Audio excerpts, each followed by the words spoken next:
ਉਹ ਜ਼ਾਹਿਰ ਗੱਡੀ ਦੇ ਵਿੱਚ ਦੁੱਧ ਆਲਰੇਡੀ ਜ਼ਿਆਦਾ ਹੁੰਦਾ ਆ।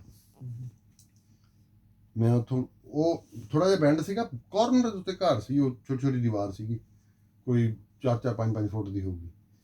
ਉਹ ਗੱਡੀ ਮੈਂ ਬ੍ਰੇਕ ਲਾਈ, ਉਹ ਨਾ ਕਿਸੇ ਪਾਸੇ ਮੁੜੀ, ਠੀਕ ਹੈ, ਉਹ ਜਾ ਕੇ ਸਿੱਧੀ ਵੱਜੀ ਉਹਦੇ ਵਿੱਚ ਕੰਧ 'ਚ, ਕੰਧ ਡੇਗੀ ਅੰਦਰਲੇ ਪਾਸੇ, ਤੇ ਗੱਡੀ ਤੜੱਪ ਕਰਦੀ, 2 ਟਾਇਰ ਅੱਗੇ ਚਲੇ ਗਏ, 2 ਪਿੱਛੇ ਰਹਿ ਗਏ ਟਰੱਕ ਦੇ, ਉਹਦੇ ਵੈਨ ਦੇ। ਮੈਂ ਹੁਣ ਗੱਡੀ ਬੰਦ ਹੋ ਗਈ, ਮੈਂ ਲਾਈਟਾਂ ਵੀ ਬੰਦ ਕਰਕੇ ਨਾ ਮੈਂ ਕਾਲੀ ਨੂੰ ਬੌਸ ਨੂੰ ਫੋਨ ਕੀਤਾ, ਮੈਂ ਕਿਹਾ ਕਾਲੀ, ਕਹਿੰਦਾ ਹਾਂ। ਮੈਂ ਭਾਜੀ ਯਾਰ ਐਕਸੀਡੈਂਟ ਹੋ ਗਿਆ। ਕਿੱਥੇ ਮਾਰ ਦਿੱਤੀ ਗੱਡੀ? ਮੈਂ ਯਾਰ ਮਾਰੀ ਕਿਤੇ ਨਹੀਂ ਉਹ ਨਾ ਦੀਵਾਰ ਵਿੱਚ ਗੱਡੀ ਲੱਗੀ। ਹੁਣ ਆ ਸਾਲਾ ਦੀਵਾਰ ਕੀ ਹੁੰਦਾ? ਮੈਂ ਕਿਹਾ ਯਾਰ ਕੰਧ ਹੁੰਦੀ ਆ।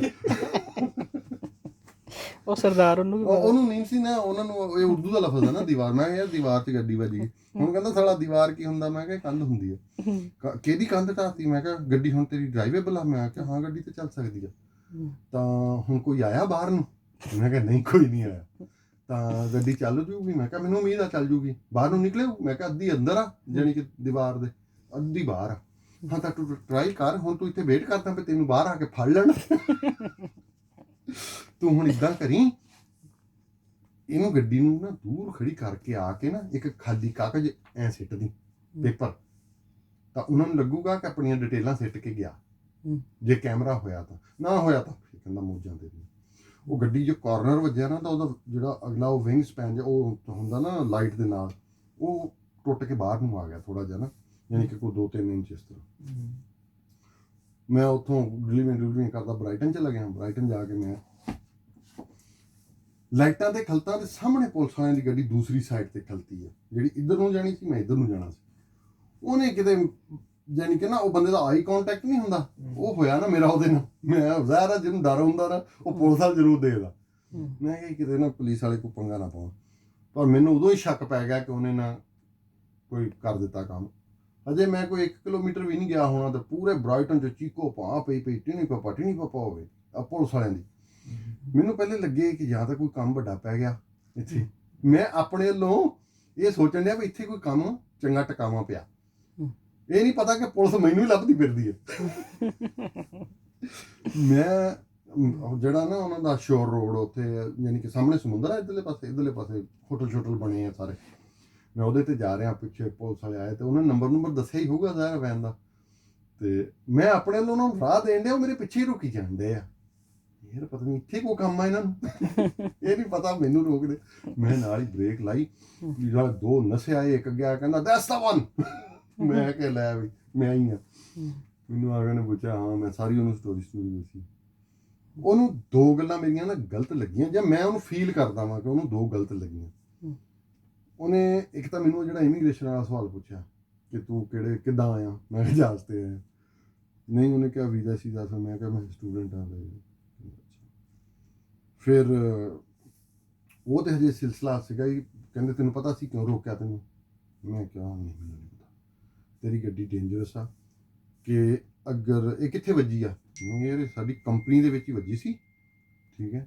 ਤੇ ਕਹਿੰਦਾ ਤੂੰ ਰਿਪੋਰਟ ਕੀਤੀ? ਮੈਂ ਕਿਹਾ ਰਿਪੋਰਟ ਕੀ ਕਰਨੀ ਹੈ, ਸਵੇਰੇ 4-5 ਵਜੇ ਵੱਜੀ ਸੀ, ਪੁਲਿਸ ਨੂੰ ਰਿਪੋਰਟ ਕਰਨ ਦੀ ਜ਼ਰੂਰਤ ਨਹੀਂ, ਕਿਉਂਕਿ ਮੈਂ ਆਪਣੇ ਬੌਸ ਨੂੰ ਦੱਸ ਦਿੱਤਾ ਸੀ, ਠੀਕ ਹੈ। ਗੱਡੀ ਔਰ ਜਿੱਥੇ ਵੱਜੀ ਸੀ ਉਹ ਦੋਨੇ ਉਹਦੀਆਂ ਹੀ ਪ੍ਰਾਪਰਟੀਆਂ, ਤੇ ਸਾਨੂੰ ਪੁਲਿਸ ਇਨਵੋਲਵ ਕਰਨ ਦੀ ਜ਼ਰੂਰਤ ਨਹੀਂ ਸੀ, ਕਿਉਂਕਿ ਯਾਰਡ 'ਚ ਹੀ ਲੱਗੀ ਸੀ ਗੱਡੀ। ਤੇ ਮੈਨੂੰ ਲੱਗਾ ਕਿ ਗੱਡੀ ਡਰਾਈਵੇਬਲ ਆ, ਤੇ ਮੈਂ ਲੈ ਆਇਆ। ਕਹਿੰਦਾ ਤੈਨੂੰ ਪਤਾ ਕਿ ਅਗਰ ਤੇਰੀ ਗੱਡੀ ਦੇ ਅੱਗੇ ਕੋਈ ਬੱਚਾ ਬਾਲ ਲੈਣ ਵਾਸਤੇ ਬਾਲ ਪਿੱਛੇ ਆਵੇ ਤੇ ਇਹ ਉਹਦੇ ਵਜ੍ਹਾ ਤੋਂ ਬੱਚਾ ਮਰ ਸਕਦਾ। ਤੇ ਮੈਂ ਉਹਨੂੰ ਅੱਗੋਂ ਕਿਹਾ, ਮੈਂ ਕਿਹਾ ਅਗਰ ਇਹ ਨਾ ਵੀ ਟੁੱਟਿਆ ਹੋਵੇ, ਉੱਦਾਂ ਹੀ ਵੱਜਾ ਹੋਵੇ, ਤੇ ਜ਼ਾਹਿਰ 3,500 ਕਿਲੋ ਦੀ ਗੱਡੀ ਆ, ਉਹਨੂੰ ਵੱਜਣੀ ਉੱਦਾਂ ਵੀ ਮਰ ਜਾਣਾ। ਉਹ ਕਿਤੇ ਧਾਗਾ ਚੱਕ ਗਿਆ ਜਾਣਾ। ਉਹਨੂੰ ਮੇਰੇ ਇਮੀਗ੍ਰੇਸ਼ਨ ਦੇ ਪਿੱਛੇ ਪੈ ਗਿਆ। ਆਖੇ ਤੂੰ ਆਪਣਾ ਨਾਂ ਸਾਰਾ ਕੁਝ, ਉਹਨੇ ਲਾਇਸੈਂਸ ਲਿਆ, ਮੈਨੂੰ ਗੱਡੀ ਕਹਿੰਦਾ ਆ ਜਾ ਪਿੱਛੇ ਬਹਿ ਜਾ। ਇੱਕ ਮੇਰੇ ਕੋਲ ਕਲੈਕਸ਼ਨ ਸੀਗੀ ਪੈਸੇ ਇਕੱਠੇ ਕੀਤੇ ਹੋਏ ਜਿਹੜੇ ਦੁਕਾਨਾਂ ਵਾਲਿਆਂ ਤੋਂ ਨਾ, ਉਹ ਜਾ ਕੇ ਜਮ੍ਹਾਂ ਕਰਵਾਈ ਦੇ ਸੀ ਕੰਪਨੀ 'ਚ। ਉਹ ਮੈਂ ਪੈਸੇ ਪਾ ਲਏ ਦੂਸਰੇ ਦੇ ਵਿੱਚ, ਉਹ ਸਾਰੇ ਆਪਣੀ ਜੈਕਟ ਦੀ ਜੇਬ 'ਚ ਪਾਈ ਜਾਂਦੇ ਸੀ। ਤੇ ਲੇਕਿਨ ਇਹ ਸੀਗਾ ਕਿ ਉਹਦੀ ਸਲਿੱਪ ਹੁੰਦੀ ਸੀ ਵਿੱਚ ਹੀ, ਯਾਨੀ ਕਿ ਇੱਕ ਤਾਂ 200 ਬਿੱਲ ਆ ਜਾਂ 250 ਬਿੱਲ ਆ, ਉਹਨੇ ਵਿੱਚ ਆਪਣੀ ਸਲਿੱਪ ਪਾ ਦਿੱਤੀ। ਉਹ ਲੈਦਾ ਉੱਥੇ ਜਾ ਇਕੱਠੇ ਕਰਕੇ ਸਾਰੇ ਗਿਣ ਕੇ ਦੇ ਦਿੱਤੇ। ਮੈਨੂੰ ਉਹਨੇ ਕਿਹਾ, ਮੇਰੇ ਕੋਲ ਨਾ ਹੁਣ ਵੀ ਤੂੰ ਮੇਰੇ ਦੇਖੇਂਗਾ ਨਾ ਚਾਬੀਆਂ, ਉਹਦੇ ਵਿੱਚ ਇੱਕ USB, ਉਹਦੇ 'ਚ ਮੇਰਾ ਹਰ ਚੀਜ਼, ਵੀਜ਼ਾ, ਪਾਸਪੋਰਟ ਦੀ ਕਾਪੀ ਮੈਂ ਰੱਖਦਾ ਵਾਂ, ਕਿਤੇ ਵੀ ਜ਼ਰੂਰਤ ਪਵੇ ਬੰਦਾ ਉੱਥੋਂ ਕੱਢ ਸਕਦਾ। ਮੈਂ ਉਹਨੂੰ ਕਿਹਾ ਕਹਿੰਦੇ ਉਹਨਾਂ ਨੇ ਕਿਤੇ ਇਮੀਗ੍ਰੇਸ਼ਨ ਵਾਲਿਆਂ ਨੂੰ ਫੋਨ ਕੀਤਾ ਕਿ ਆਹ ਨਾਂ ਦਾ ਬੰਦਾ ਵਾ ਤੇ ਇੱਦਾਂ ਦਾ ਕਰਕੇ ਵੀਜ਼ਾ ਮੇਰਾ 10 ਮਹੀਨੇ ਦਾ ਸੀਗਾ ਉਸ ਟਾਈਮ। ਮੈਂ ਉਹਨਾਂ ਨੂੰ ਕਿਹਾ ਕਿ ਤੁਸੀਂ, ਕਹਿੰਦੇ ਨਹੀਂ ਤੇਰਾ ਤਾਂ ਵੀਜ਼ਾ ਖਤਮ ਹੋਇਆ ਪਤਾ ਨਹੀਂ ਕਿੰਨੇ 2 ਸਾਲ ਹੋ ਗਏ। ਮੈਂ ਕਿਹਾ ਯਾਰ ਕਿਹੜੀ ਗੱਲ ਕਰਨ ਨੇ। ਨਹੀਂ, ਮੈਂ ਕਿਹਾ ਇਸ ਤਰ੍ਹਾਂ ਕਰ, ਆਹ USB ਹੈ ਮੇਰੀਆਂ ਚਾਬੀਆਂ ਦੇ ਵਿੱਚ, ਇਹ USB ਲਾ ਕੇ ਤੂੰ ਆਪਣੇ ਕੰਪਿਊਟਰ ਤੋਂ ਚੈੱਕ ਕਰ ਲਾ, ਉਹਦੇ ਵਿੱਚ ਪਿਆ। ਕਹਿੰਦੇ ਅਸੀਂ ਤੇਰੇ ਤੇ ਬਿਲੀਵ ਨਹੀਂ ਕਰ ਸਕਦੇ ਇਸ ਟਾਈਮ ਤੇ, ਸਾਨੂੰ ਜੋ ਉਹਨਾਂ ਨੇ ਕਹਿਣਾ ਤੁਸੀਂ। ਅੱਛਾ ਤੇਰੇ ਕੋਲ ਵੀਜ਼ਾ ਨਹੀਂ ਆ, so you are under arrest. ਪਤਾ ਨਹੀਂ ਕਿਹੜਾ ਕਿਹੜਾ ਕਾਨੂੰਨ ਪੜਿਆ, under the act of British ਲਾ, ਫਲਾਣਾ ਫਲਾਣਾ ਫਲਾਣਾ ਫਲਾਣਾ ਕਰਕੇ ਤੇ ਮੈਨੂੰ ਉਹਨਾਂ ਨੇ ਗੱਡੀ 'ਚ ਪਾ ਲਿਆ। ਹੁਣ ਮੈਨੂੰ ਜਦੋਂ ਉਹਨਾਂ ਨੇ ਗੱਡੀ 'ਚ ਪਾਇਆ, ਮੈਨੂੰ ਨਾਲ ਹੀ ਫੈਸਲ ਮਸਜਿਦ ਨਜ਼ਰ ਆਉਣ ਲੱਗ ਪਈ। ਮੈਂ ਕਿਹਾ ਉੱਥੇ ਲਾਉਣਾ ਜਾ ਕੇ ਕੰਜਰਾਂ ਨੇ।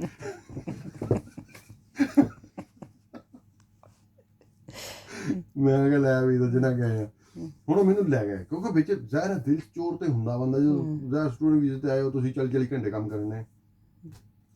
ਫਿਰ ਪੈਸੇ ਦਾ ਨਹੀਂ ਪੁੱਛਿਆ ਜਿਹੜੀ ਨਹੀਂ ਉਹ ਮੈਨੂੰ ਹਜੇ ਤਾਂ ਉੱਥੇ ਥਾਣੇ ਲਿਜਾ ਕੇ ਪੁੱਛਣਾ ਸੀ ਉਹਨਾਂ ਨੇ ਨਾ। ਉਹ ਹੁਣ ਉਹਨਾਂ ਨੇ ਮੇਰੀ ਉਹ ਗੱਡੀ, ਉਹ ਜਦੋਂ ਚਲਾਉਣ ਲੱਗਾ ਨਾ ਉਹ ਗੱਡੀ, ਜ਼ਾਰਾ ਦੁੱਧ ਵਾਲੀ ਗੱਡੀ ਗੋਡੇ ਗੋਡੇ ਮੁਸ਼ਕ ਮਾਰਦੀ ਸੀ। ਪੁਲਿਸ ਵਾਲਾ ਏਦਾਂ ਕਰੇ ਹੱਥ ਰੱਖੇ, ਖੈਰ ਉਹਨੇ ਸਾਈਡ ਤੇ ਕਰਤੀ। ਮੈਂ ਕਿਹਾ ਤੇ ਮੈਨੂੰ ਟਿਕਟ ਲੱਗ ਜਾਣੀ ਆ। ਕਹਿੰਦੇ ਅਸੀਂ ਉਹਦੇ ਉੱਤੇ ਨਾ ਲਿਖ ਕੇ ਲਾ ਦੇਣਾ ਵਾ, ਇਸ ਗੱਡੀ ਨੂੰ ਟਿਕਟ ਨਹੀਂ ਲੱਗੂਗੀ। ਚਲੋ ਫੇਰ ਠੀਕ ਆ। ਮੈਂ ਨਾ ਹੋਵੇ ਨਾ ਮੇਰੇ 60 ਰੁਪਏ ਉਹ ਵੀ ਕੱਟ ਲੈਣ ਜਿਹੜੇ ਟਿਕਟ ਦੇ 60 ਪਾਉਂਡ। ਮੈਂ ਖੈਰ ਉਹ ਮੈਨੂੰ ਉੱਥੇ ਬ੍ਰਾਈਟਨ ਲੈ ਗਏ ਥਾਣੇ ਦੇ ਵਿੱਚ। ਉੱਥੇ ਲੈ ਜਾ ਕੇ ਅੱਗੇ ਸਾਰੇ ਜਣ ਪਿਆ ਬੈਠਾ ਬੜਾ ਕਸੂਤਾ ਜਾ। ਉਹਨੇ ਆਖਿਆ ਮਿਸਟਰ ਮੁਹੰਮਦ ਫਲਾਣਾ ਫਲਾਣਾ ਤੈਨੂੰ ਇਸ ਦੇ ਵਿੱਚ ਅਸੀਂ ਅਰੈਸਟ ਕੀਤਾ, ਲਿਹਾਜ਼ਾ ਤਾਂ ਹੁਣ ਤੇਰਾ ਅਸੀਂ DNA ਕਰਾਂਗੇ, ਫਲਾਣਾ ਫਲਾਣਾ ਕਰਾਂਗੇ। ਮੈਂ ਕਿਹਾ ਚਲੋ ਜੀ ਜੋ ਤੁਹਾਡਾ ਦਿਲ ਕਰਦਾ ਤੁਸੀਂ ਕਰੋ। DNA ਕਰਦੇ ਨਾ, DNA ਕਰਦੇ ਆ।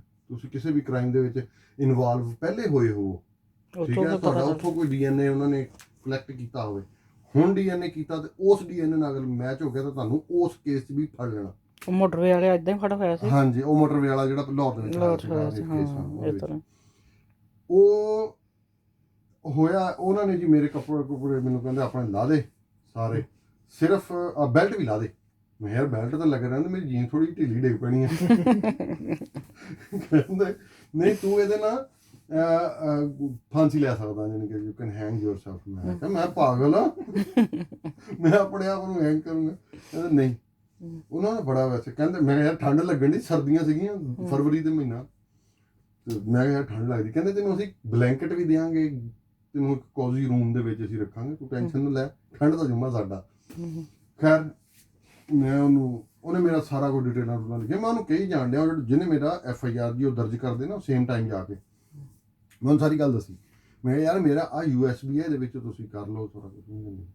ਉਹ ਹੁਣ ਜੀ ਇਨਵੈਸਟੀਗੇਸ਼ਨ ਸ਼ੁਰੂ ਹੋ ਗਈ ਕਿ ਜਿਹੜੀ ਤੇਰੀ ਜੇਬ 'ਚੋਂ ਪੈਸੇ ਨਿਕਲਣ ਡਏ ਆ ਇੰਨੇ ੜੇ, ਇਹ ਕਿੱਥੋਂ ਲੈ ਤੂੰ। ਉਹਨਾਂ ਨੂੰ ਫਿਰ ਸਮਝਾਈ ਗੱਲ। ਮੈਂ ਕਿਹਾ ਇਹਦੀ ਕੰਪਨੀ ਦੇ ਪੈਸੇ ਕਲੈਕਸ਼ਨ ਕੀਤੀ, ਮੈਂ ਤੁਸੀਂ ਮੈਨੂੰ ਦੁੱਧ ਦਾ ਕੰਮ ਕਰਦੇ ਹੋ ਫੜ ਕੇ ਲੈ ਕੇ ਆਏ ਆ, ਤੇ ਇਹ ਉਹਨਾਂ ਦੇ ਆ ਪੈਸੇ, ਮੇਰੇ ਨਹੀਂ, ਕੰਪਨੀ ਦੇ। ਕਹਿੰਦੇ ਤੇ ਇਹਦਾ ਪ੍ਰੂਫ। ਮੈਂ ਕਿਹਾ ਇਹਦੇ ਵਿੱਚ ਸਲਿੱਪਾਂ ਵਾ ਈਚ ਸ਼ਾਪ ਦਾ, ਉਹਦੇ ਉੱਤੇ address and name and account number everything ਉਹਦੇ 'ਤੇ ਲਿਖੀ ਹੋਈ ਹੈ। ਖੈਰ ਉਹ ਹਜੇ ਉਹਨੇ ਮੈਨੂੰ ਲਿਜਾ ਕੇ ਹਜੇ ਬਿਠਾਇਆ ਗਿਆ, ਲਈ ਜਾਂਦਾ ਆ ਬਿਠਾਉਣ ਲਈ ਨਾ, ਵੀ ਤੈਨੂੰ ਕੋਜ਼ੀ ਜਿਹਾ ਕਮਰਾ ਦਿੰਦੇ ਨਾਲ, ਤੈਨੂੰ ਦਿੰਦੇ ਆ ਉਹ।